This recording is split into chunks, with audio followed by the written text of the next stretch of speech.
Now, Donald Trump's primary bandwagon is showing no sign of slowing down. On the weekend, he trounced former Governor Nikki Haley in her home state of South Carolina.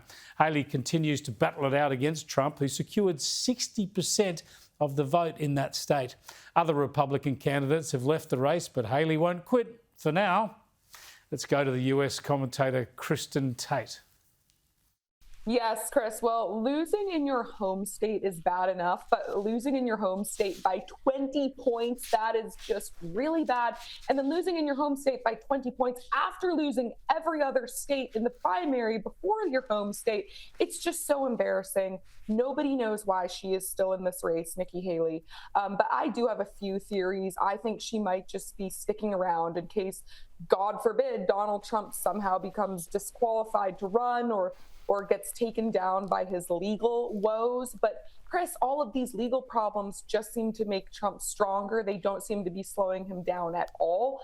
And hey, Nikki Haley has tons of money, so I guess she figures she may as well just stick in the race. Hilariously, she raised more money than Donald Trump did in January, which just shows you that the donor class of the GOP is laughably out of touch with the GOP voters. Well, suggestions also a lot of Democrats are supporting her for nefarious reasons, I suppose. I mean, I think you're right. I think she wants to be the second runner there in case something does happen to Trump. Then she's got a bunch of delegate votes there, I suppose, that she can point to. But here's how she explains the need to carry on and not pull out of the race. I'm not giving up this fight when a majority of Americans disapprove of both Donald Trump and Joe Biden.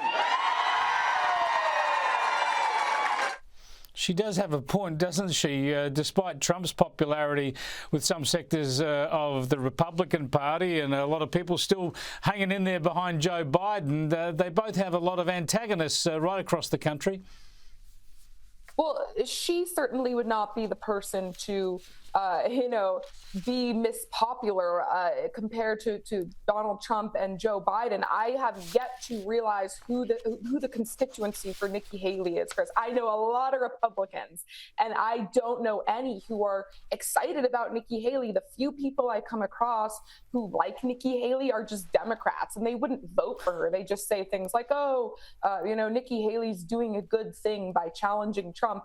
In fact, I read a Washington Post report before we went on air about all Joe Biden donors throwing some money at Nikki Haley, not because they want her to win or they would ever actually vote for her for president, but because she's just a mouthpiece out there trying to tear down Trump and doing Joe Biden's work for him. So I don't suspect that she will be successful in any way, but maybe she wants to run in 4 more years if Donald Trump loses to Joe Biden in a general, and then she can at least say, well, hey, you should have voted for me.